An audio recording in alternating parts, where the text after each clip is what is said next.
Me llamo Aurelio Mendoza, tengo 85 años. Y lo que les voy a contar hoy me duele en el alma como si fuera una herida abierta que nunca sanó. Es la historia de mi hermana Mercedes, que en paz descanse, pero también es la historia de miles de mujeres como ella, que dieron su vida entera a trabajos que las devoraron, sin darles nada a cambio. A Mercedes era mi hermana Mayoere, 5 años más que yo. Cuando nuestros padres murieron en esa epidemia de cólera del 62, ella tenía apenas 17 años y yo 12. Podría haberse casado como las otras muchachas de nuestro pueblo, pero no. Mercedes decidió que me iba a sacar adelante, que íbamos a sobrevivir juntos. Aurelio, me decía con esa voz firme que tenía, vas a estudiar, vas a ser alguien en la vida, yo me encargo de todo lo demás. Guay, así. Lohaizo se fue a la capital a buscar trabajo, me mandó a vivir con nuestros tíos, y cada mes me llegaba un sobre con dinero para mis estudios, para mis libros, para mi ropa. Al principio no entendía cómo una muchacha del campo podía mandar tanto dinero desde la ciudad. Pero Mercedes había conseguido trabajo en las oficinas de la compañía minera San Rafael, esa empresa extranjera que se creía dueña de medio país. Empezó limpiando oficinas por las noches. Pero era inteligente, sabía leer y escribir mejor que muchos hombres, y poco a poco fue subiendo.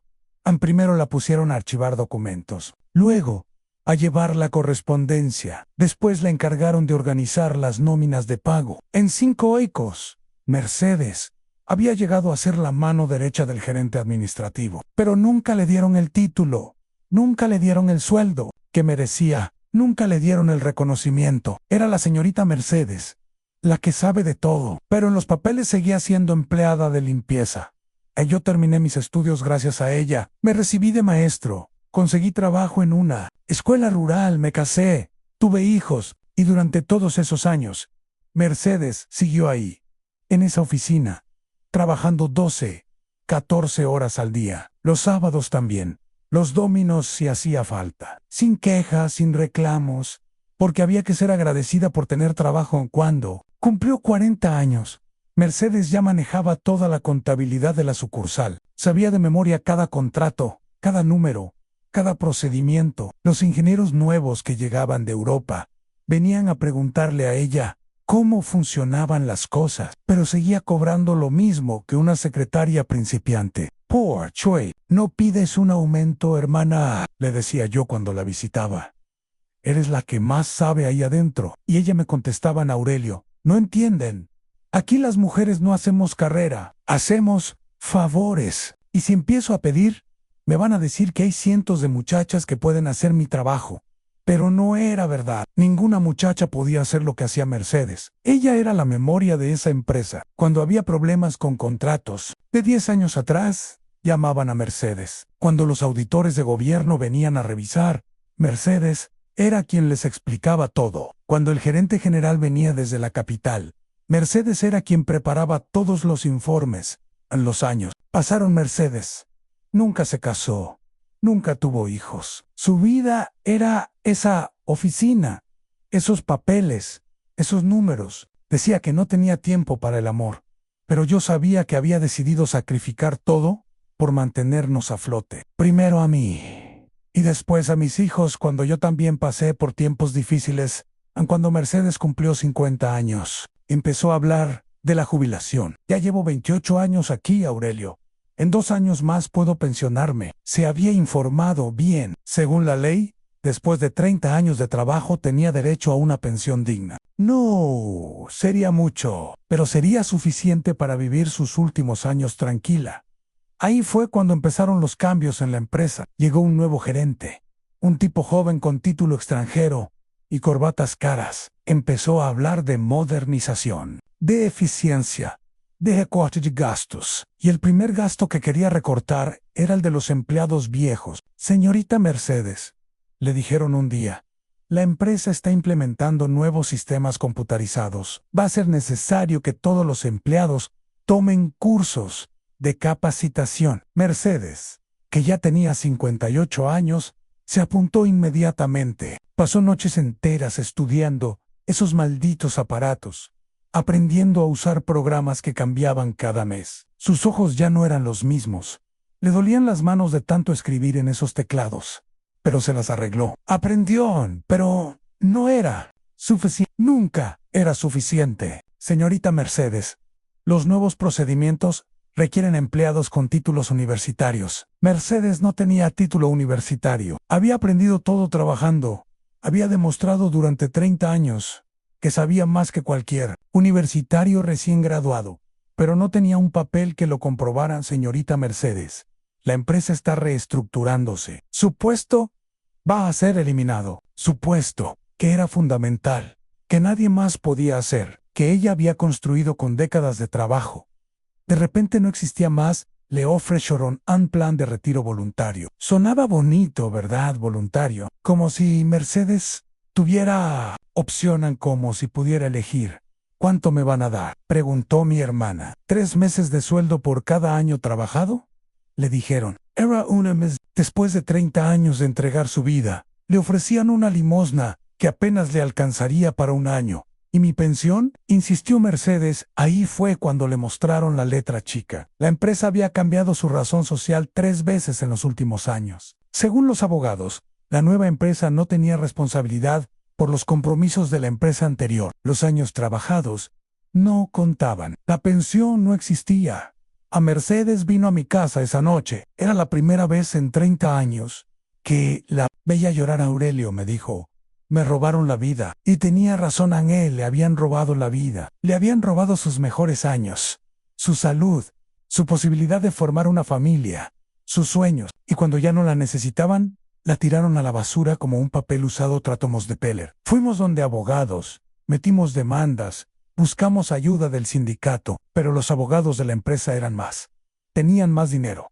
Conocían mejor las mañas del sistema. Cada apelación tardaba años. Cada trámite costaba dinero que Mercedes no tenía. Mientras tanto, mi hermana tuvo que buscar trabajo. ¿Saben lo que es buscar trabajo cuando tienes 60 años? Cuando toda tu experiencia está en una empresa que te traicionó. Cuando no tienes contactos porque dedicaste tu vida entera a un solo lugar. Cuando los empleadores te ven y piensan que eres demasiado vieja para aprender cosas nuevas. Mercedes terminó trabajando en una tienda de ropa, ganando menos en un mes de lo que antes ganaba. En una semana, se levantaba a las 5 de la mañana para llegar temprano. Se quedaba hasta las 9 de la noche organizando el inventario. Los pies le dolían tanto que llegaba a casa cojeando. No importa, Aurelio, me decía cuando yo le suplicaba que se fuera a vivir conmigo. Todavía puedo trabajar, todavía puedo valerme por mí misma, Ann. Pero el cuerpo le pasó factura. Años en oficinas sin ventilación, sin calefacción adecuada, trabajando bajo presión constante. Habían arruinado sus pulmones. Me empezó a toser. Al principio era solo por las mañanas, después durante todo el día. Cuando por fin la convenció de ir al médico, ya era muy tarde en cáncer de pulmón avanzado. ¿Sabe usted si estuvo expuesta a materiales tóxicos en su trabajo?, le preguntó el doctor a Mercedes. Me miró y por primera vez en años sonrió con amargura. Doctor, trabajé 30 años en una empresa minera. Las oficinas estaban al lado de las plantas de procesamiento. Respiramos polvo tóxico todos los días. Pero cuando trabajas para comer, no te puedes quejar del aire que respiras. Los últimos 2 años de vida de Mercedes fueron un infierno. El tratamiento era caro. La medicina privada la atendía bien si pagabas. La pública te hacía esperar meses. Vendió todo lo que tenía: sus muebles, su ropa, hasta los anillos de nuestra madre que había guardado toda la vida.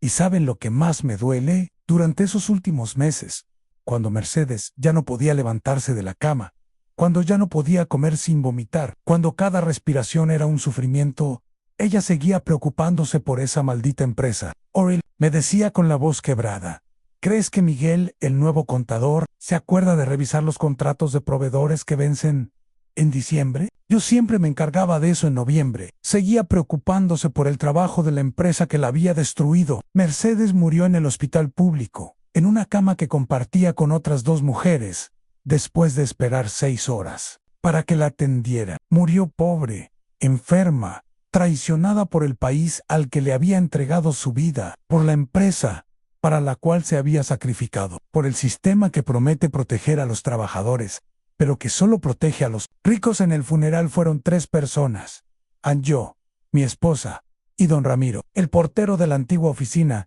que también había sido despedido sin pensión. 3 personas para despedir a una mujer que había trabajado 30 años, que había sido fundamental para una empresa que facturaba millones. A ningún representante de la compañía minera San Rafael fue al funeral. Ningún ex jefe, ningún ex compañero. Era como si Mercedes nunca hubiera existido para ellos. Después del entierro, don Ramiro me contó algo que me partió el corazón. Don Aurelio, me dijo, usted sabe que yo trabajé 40 años ahí adentro. Pues bien, después de que echaron a doña Mercedes, trajeron a un muchacho recién graduado para hacer su trabajo. Le pagan 3 veces más de lo que le pagaban a ella, y cada 2 días viene a preguntarme dónde están los archivos que ella organizaba, porque no encuentra nada. ¿Se dan cuenta de la injusticia? Un muchacho sin experiencia, solo porque tenía un título universitario y porque era hombre, ganaba 3 veces más que Mercedes,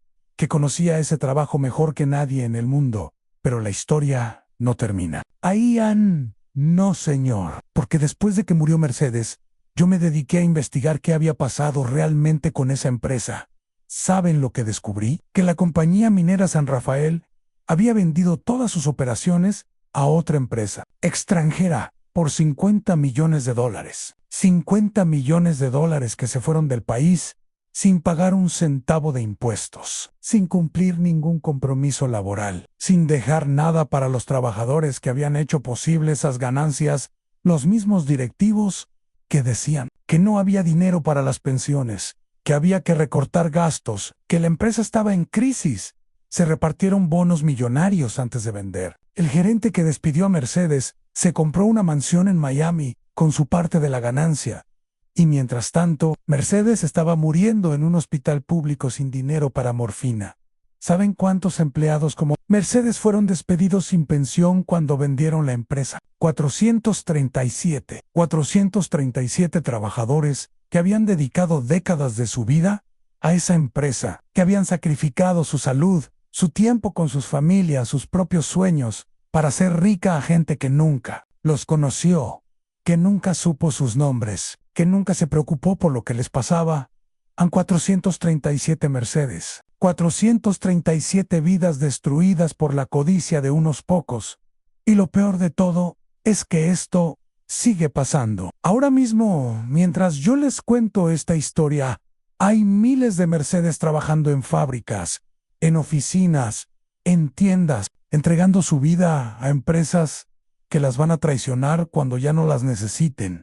Hay mujeres de 40 años que creen que si trabajan duro, si son leales, si se sacrifican, van a tener una vejez digna. Hay mujeres que están renunciando al amor, a la maternidad, a sus sueños, pensando que el trabajo las va a proteger. Why no es verdad. El trabajo no protege a nadie. Las empresas no tienen alma, no tienen gratitud, no tienen memoria. Son máquinas de hacer dinero. Y cuando una pieza se desgasta, la cambian por otra más nueva. ¿Saben lo que más me indigna? Que ahora hablan de responsabilidad social empresarial, de compromiso con los trabajadores, de desarrollo sostenible. Las mismas empresas que destruyeron a Mercedes ahora publican anuncios bonitos, hablando de valores, de familia, de cuidar a los empleados en mentiras, en todas mentiras. Yo he trabajado toda mi vida también. Fui maestro durante 40 años, educando a los hijos de ricos y de pobres por igual. Pero tuve la suerte de trabajar para el Estado, de tener un sindicato fuerte, de que mi pensión estuviera protegida por ley. Mercedes no tuvo esa suerte. Mercedes trabajó para el sector privado, donde los trabajadores son descartables. Y no me vengan con que así es el capitalismo, que las empresas tienen que ser rentables. Claro que tienen que ser rentables, pero no a costa de destruir vidas humanas, no, a costa de robarse el futuro de gente que les entregó su presente. ¿Saben cuánto le costaba a la compañía minera San Rafael pagar la pensión de Mercedes? $700 mensuales, 700 miserables dólares, que para ellos era menos que el costo de una cena de ejecutivos, pero que para Mercedes hubiera sido la diferencia entre morir con dignidad o morir en la pobreza. $700, que les hubiera permitido dormir tranquilos sabiendo que la mujer que había dedicado su vida a hacer crecer su empresa podía vivir sus últimos años sin preocupaciones. Pero no, prefirieron quedarse con esos $700 y mandarlos a las cuentas bancarias de Suiza junto con los millones que se robaron del país. Veces me quedo despierto por las noches, preguntándome qué hubiera pasado si Mercedes hubiera sido hombre, si hubiera sido mercedino. En lugar de Mercedes, ¿le hubieran dado los ascensos que merecía? ¿Le hubieran respetado su pensión? ¿Le hubieran dado el reconocimiento por su trabajo? Pero no sirve de nada preguntarse eso. Mercedes era mujer. Y en este mundo, ser mujer y ser pobre es una condena. Porque no solo enfrentó la explotación laboral que enfrentan todos los trabajadores, también enfrentó la discriminación por ser mujer, el techo de cristal que le impedía ascender, el machismo de jefes que la veían como una empleada de segunda clase, sin importar cuánto supiera o cuánto trabajara.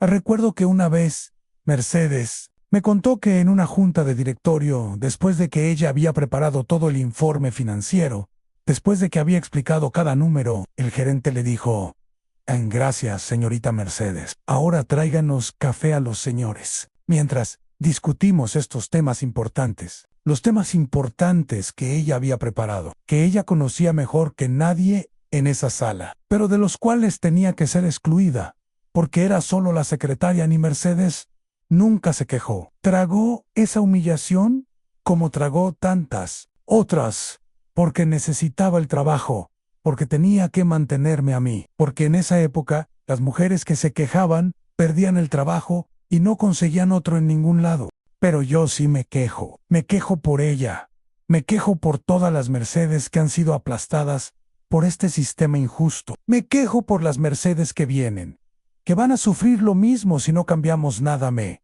quejo contra los empresarios que se enriquecen explotando trabajadores y después se van a vivir a otros países con la plata que se robaron. Me quejo contra los políticos que aprueban leyes que protegen a los ricos y desamparan a los pobres. Me quejo contra los jueces que entienden los tecnicismos legales, que usan los abogados caros, pero no entienden la justicia simple de que quien trabaja merece vivir dignamente. Me quejo contra una sociedad que aplaude a los empresarios exitosos sin preguntarse cuántas Mercedes pisotearon para llegar arriba, y me quejo contra todos nosotros, que permitimos que esto pase, que vemos la injusticia y nos encogemos de hombros diciendo: así es la vida. Así no es la vida. Así es como algunos han organizado la vida para beneficiarse a costa de otros. A la vida de Mercedes podría haber sido diferente. Podría haber tenido un trabajo que valorara su inteligencia y su dedicación. Podría haber tenido un sueldo justo que le permitiera vivir bien y ahorrar para su vejez. Podría haber tenido una pensión digna que le asegurara tranquilidad en sus últimos años. Podría haber muerto rodeada de familia y amigos, en lugar de morir sola en un hospital público. Todo eso podría haber sido posible si viviéramos en un país justo, en un sistema que protegiera a los trabajadores, en una sociedad que valorara a las personas por encima de las ganancias. Pero vivimos en un mundo donde el dinero es más importante que la vida humana, donde las empresas tienen más derechos que las personas, donde ser pobre es casi un crimen y ser rico es casi una virtud. Y por eso Mercedes murió como murió, traicionada por todos los que tendrían que haberla protegido. Por eso hoy, a los 85 años, cuando ya debería estar disfrutando de mis nietos y recordando los buenos momentos de la vida, estoy aquí contándoles esta historia que me duele hasta los huesos, porque no puedo dejar que Mercedes sea olvidada. No puedo dejar que su sacrificio haya sido en vano. No puedo permitir que las Mercedes del futuro sufran lo mismo que ella sufrió.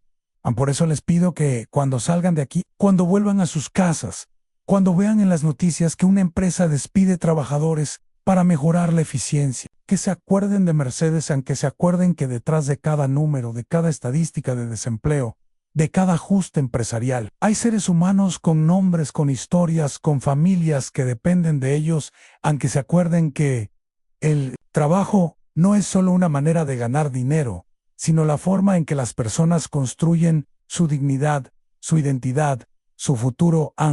Y que se acuerden que todos, absolutamente todos los que trabajamos merecemos respeto, merecemos justicia, merecemos que nuestros años de sacrificio sean reconocidos y valorados. A Mercedes se fue sin ver justicia. Pero tal vez, si su historia sirve para que ustedes abran los ojos, para que exijan mejores condiciones laborales, para que no permitan que las empresas abusen de los trabajadores, tal vez entonces su vida no habrá sido completamente en vano, porque lo único que puede honrar la memoria de Mercedes es que nunca más haya otra Mercedes, que nunca más una mujer trabajadora muera traicionada por el sistema que prometía protegerla. Y eso, mis amigos, eso depende de todos nosotros.